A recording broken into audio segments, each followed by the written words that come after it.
Hello दोस्तों, मेरा नाम है सिद्धार्थ सिन्हा और ये जो वीडियो आपका CIB का BFM unit number 1 exchange rate and forex business के ऊपर ये वीडियो है। और अगर आप जो लोग चाहते हैं प्रॉपर कोर्स करना, तो फ़ोन नंबर भी दिया हुआ है, चाहे इसी वीडियो के डिस्क्रिप्शन बॉक्स में भी हमने डिटेल्स डाल दी है। चलिए हम स्टार्ट करते हैं इस कोर्स को। ठीक है, सबसे पहला चीज़ है कि हमें ये समझना है कि फॉरेन एक्सचेंज होता क्या है। ठीक है, सबसे पहला चीज क्या है, एक पॉइंट जैसे जैसे मैं बोर्ड पे बता रहा हूँ, लिख रहा हूँ, अभी प्लीज मेरे साथ लिखते चलिए, बहुत अच्छे तरीके से तैयारी हो जाएगा। सबसे पहला चीज हो गया फॉरेन एक्सचेंज क्या है।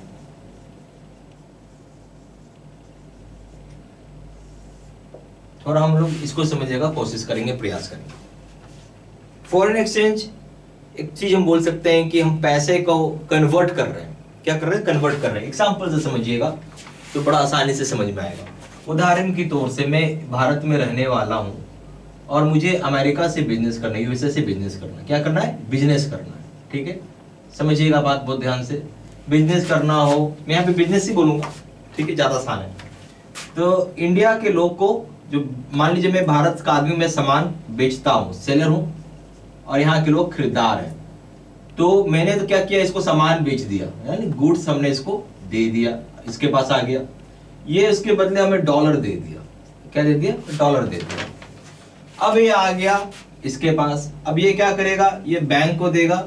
ठीक है, सेलर क्या करेगा? बैंक को देगा पैसा। ठीक है, नेचुरल सी बात है। सेलर का ये मतलब सेलर के बैंक के पास आया, हटाइए, सेलर के बैंक के पास आया पैसा।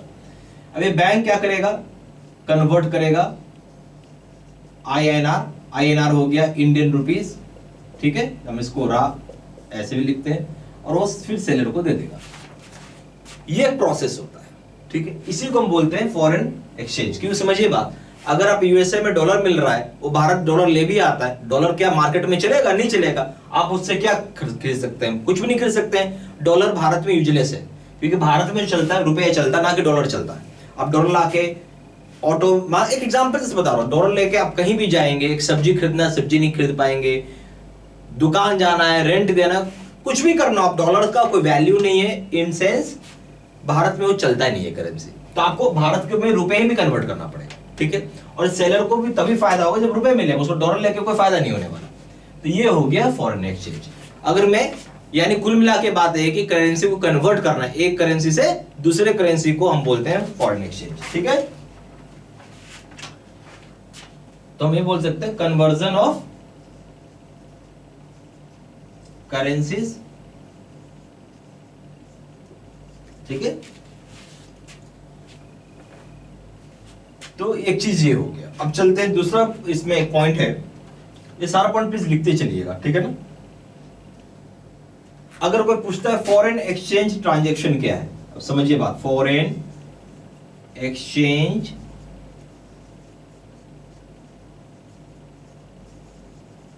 ट्रांजैक्शन क्या है, समझते हैं इस बात को। फॉरेन एक्सचेंज ट्रांजैक्शन क्या है? तो फॉरेन एक्सचेंज ट्रांजैक्शन, इस शब्द का ध्यान दीजिए। ट्रांजैक्शन क्या होता है?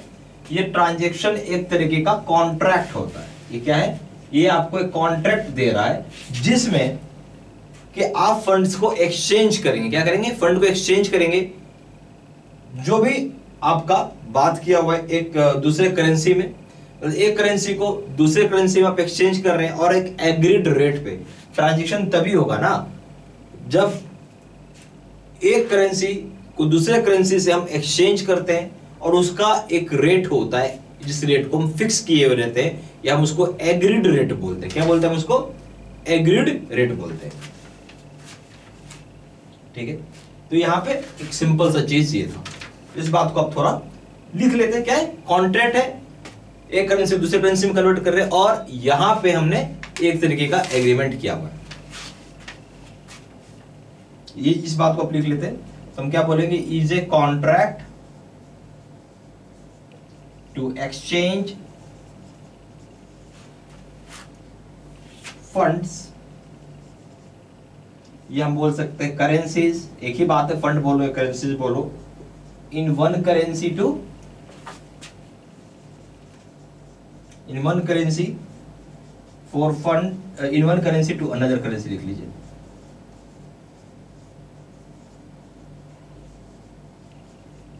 another currency at an agreed rate.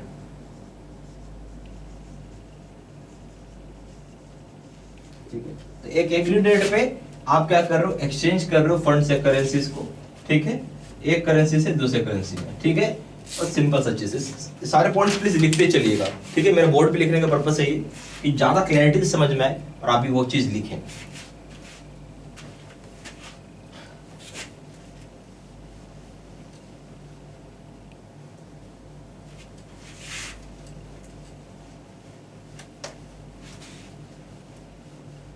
चलिए अब हम लोग बात करेंगे फेमा के ऊपर, ठीक है। नाम सुने होंगे आप इसका, फेमा। फुल फॉर्म क्या होता है इसका, फॉरेन एक्सचेंज मैनेजमेंट एक्ट। ये कानून कब आया था, 1999, 1999 को कानून आया हुआ था। हम क्या बोलेंगे इसको, फॉरेन एक्सचेंज मैनेजमेंट एक्ट। ये कब का कानून है, 1999 का ये कानून है, ठीक है। और इसके हिसाब से क्या बताया हुआ है कि जितना भी डिपॉजिट्स होता है इसमें 3 पॉइंट्स आप ऐसा लिखिए, 3 पॉइंट्स, ठीक है। तीनों पॉइंट मैं आपको बताऊंगा। सबसे पहला क्या है कि डिपॉजिट्स हो सकता है, क्रेडिट हो सकता है, बैलेंस पेबल हो सकता है। उसको आप किस तरीके में कर सकते हैं, या पहला इसमें 3 क्राइटेरिया होगा, 3 तरीके से कर सकते हैं। क्राइटेरिया 3 तरीके से कर सकते हैं। पहला हो गया कि फॉरेन का एक्सचेंज में कर लो, ठीक है। तो हम उस सारे पॉइंट्स को लिखते चलेंगे, ज्यादा समझ में आएगा। तो सबसे पहला पॉइंट है कि सारा डिपॉजिट्स यानी all deposits, credits and balance payable in foreign exchange, sorry foreign currency,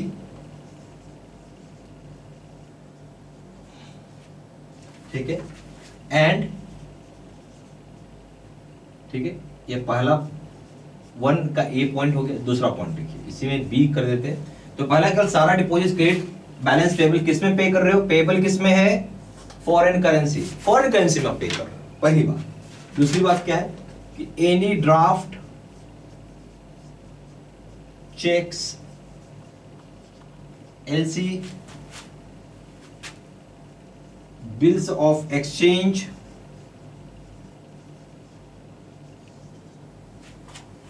ठीक है, एक्सप्रेस्ड और drawn in Indian currency and payable in foreign currency. क्या समझ में आ रहा है आपको?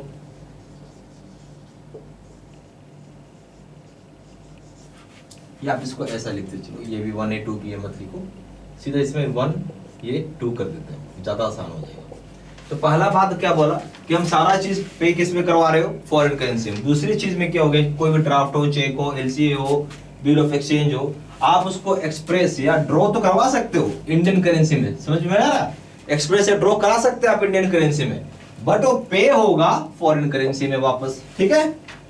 तीसरा चीज है, बोलते कोई भी इंस्ट्रूमेंट जो कि पेबल कर दिया गया सेलर के ऊपर, या चाहे ड्रॉई या होल्डर के ऊपर, सेलर भी मत बोलिए, ड्रॉई या होल्डर। ड्रॉई होल्डर कौन होता है? जिसके पास चेक होता है, ड्राफ्ट होता है, ड्रॉई या होल्डर होता है। उसके हाथ में एक ऑप्शन दे दिया है, भाई तुम चाहो तो पूरा का पूरा भारतीय करेंसी में कन्वर्ट करा लो, तुम चाहो तो फॉरेन एक्सचेंज में या चाहे फॉरेन करेंसी में कन्वर्ट करा लो, ये ऑप्शन दे दिया। तो यहां पे क्या है कि any instrument payable at the option of the ड्रॉई, और ड्रॉई बोलो या फिर हम इसको होल्डर बोल सकते हैं, ठीक है। आइदर इन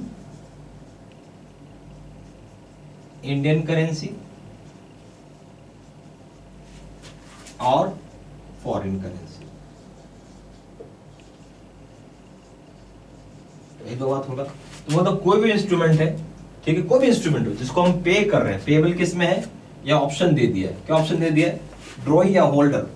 ड्रॉई या होल्डर जो होता है जिसके हाथ में इंस्ट्रूमेंट, कोई भी इंस्ट्रूमेंट, डीडी हो, चेक हो, कुछ भी हो, ठीक है, उसको एक ऑप्शन मिल गया है। क्या ऑप्शन मिल गया भाई, भारतीय करेंसी में कर लो चाहे फॉरेन करेंसी में कर लो, ठीक है। एक और दे दिया है, ठीक है, या इसी में एक पॉइंट और ऐड कर लीजिए, और इसी में एक लिख लेते हैं, और थोड़ा थोड़ा, चाहे थोड़ा इंडियन करेंसी में ले लो, चाहे थोड़ा फॉरेन करेंसी में ले लो, ये भी ऑप्शन दिया है। हम बोल सकते हैं और partly in one, partly in, ऐसे लो, partly in Indian currency and partly in foreign currency, ठीक है। ये सारा ऑप्शन आपको दे दिया है, जैसे मर्जी उसमें आप करा लो। देखो पूरा पूरा भारतीय करेंसी में करा लो, फॉरेन करेंसी में करा लो, थोड़ा इंडियन में करा लिया करेंसी में, थोड़ा फॉरेन करेंसी में करा लिया। ये सारा ऑप्शन दे दिया है ड्रॉई या होल्डर के ऊपर, ठीक है। तो ये सारा पॉइंट्स आप प्लीज लिखते चलिए। ये हो गया फेमा।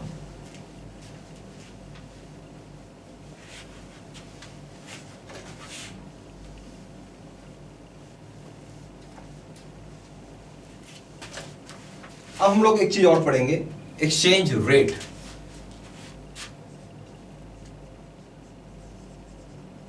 क्या पढ़ना हमें, एक्सचेंज रेट को पढ़ना है। तो एक्सचेंज रेट का मतलब होता है ये वो प्राइस है, क्या ये वो प्राइस है या रेशियो है या वैल्यू है जहां पे हम एक करेंसी को एक्सचेंज कर रहे हैं दूसरे करेंसी से। तो यहां पे शब्द का देखिएगा, एक्सचेंज रेट है, एक्सचेंज रेट आ गया। तो रेट क्या है, एक प्राइस बता दिया, प्राइस बोल सकते हैं, रेशियो भी आप बोल सकते हैं, या वैल्यू भी बोल सकते हैं, जिसपे एक करेंसी को हम एक्सचेंज करें दूसरे करेंसी के ऊपर।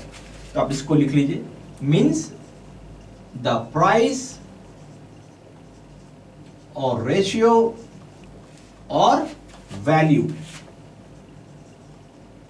Eight which one currency is exchanged for another, at which one currency is exchanged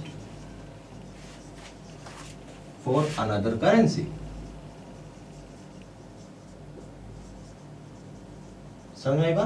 तो ये एक प्राइस है या रेशियो है या वैल्यू है जहां पे एक करेंसी को आप एक्सचेंज कर रहे हैं दूसरे करेंसी को, ठीक है। तो सारा पॉइंट्स प्लीज आप अपना कॉपी में लिखते चलिएगा, तभी आपका ढंग से तैयारी होगा। यहाँ पे CIB का हमारे पास दो तरह का प्रोग्राम है, एक है बेस सिस्टम। बेस सिस्टम मतलब वहाँ पे लाइव क्लासेस और उसी बेसिस पे डेली वीडियोस भी आती हैं। दूसरा है face to face video course, जो सबसे ज़्यादा सेलिंग और पावरफुल वाला कोर्स है। दोनों जगह कोर्स कंटेंट सेम होता है, ठीक है। तो अगर आप यहाँ दोनों जगह लेंगे, दोनों जगह वीडियो लेक्चर कोर्स है, दोनों जगह केस स्टडी की वीडियो है, दोनों जगह 12,000 सेट क्वेश्चन में, दोनों जगह 30 मॉक टेस्ट है, दोनों जगह रिविजन नोट्स होती हैं PDF में, ठीक है। अंतर कहाँ है, यहाँ है। इसकी वैलिडिटी मात्र 6 महीना है, इसकी वैलिडिटी लाइफ लॉन्ग हो जाती है। घुमा फिरा के ये कोर्स हो गया बेस्ट। इसमें चक्कर है लाइव रहता है, ठीक है। आप उस समय लाइव नहीं रहे तो फिर वो रिकॉर्डेड फॉर्म में आपको वीडियो मिलता है, ठीक है। उससे ज़्यादा अच्छा है कि यहाँ पे आपको सारे वीडियोस ऑलरेडी अपलोड किया हुआ है, रिकॉर्डेड है, जब मर्जी तो आप देख सकते हैं, पढ़ सकते हैं अपने टाइम के हिसाब से, जैसा आपको समय मिला। इसलिए मुझे ये बेस्ट लगता है। प्लस पॉइंट एक लाइफ लॉन्ग वैलिडिटी। आप किसी कारण से अगर एग्जाम नहीं दे पाए तो आपके लिए कोर्स बेकार हो गया, फिर से पैसे देने पड़ जाएंगे। इसमें वो चीज़ नहीं है। प्लस इसमें सबसे बड़ा चीज़ है गाइडेंस, ठीक है, जो वहाँ मिसिंग है, ठीक है। ये सब चीज़ है जो मुझे ये लगता है कि जिसकी वजह से कोर्स ज़्यादा अच्छा है। और इसका अगर पेपर का कंपेयर करें, प्राइस ABM का यहाँ 1200 रुपये है, यहाँ 1500 रुपये है। BFM का यहाँ 1200 रुपये, यहाँ 1500 रुपये। रिटेल बैंकिंग का 1200, यहाँ 1500 है। ABM प्लस BFM का दाम है 2200 रुपये, 2700 रुपये। कॉम्बो पे का दाम है 2700 रुपये, यहाँ 3500 रुपये। कुछ पैसा जरूर ज़्यादा लगेगा, बट ये आपको लाइफ लॉन्ग हो जाएगा। मेरा ये बोलना, यही कोर्स आप लें, ये ज़्यादा बढ़िया है, ज़्यादा फ्रूटफुल है आपके लिए, ठीक है। ज़्यादा जानकारी के लिए फ़ोन कर सकते हैं। फ़ोन नंबर हो गया 4x9685127। दूसरा नंबर है 7827546946। वेबसाइट में जाकर डायरेक्टली ऑनलाइन ऑर्डर प्लेस कर सकते हैं। वेबसाइट हो जाएगा www.jibcibstudymaterial.com। email ID हो जाएगा seatsena123@gmail.com। ये सारी इन्फॉर्मेशन मैंने इसी वीडियो के डिस्क्रिप्शन बॉक्स में डाल दिया, ठीक है। Thank you.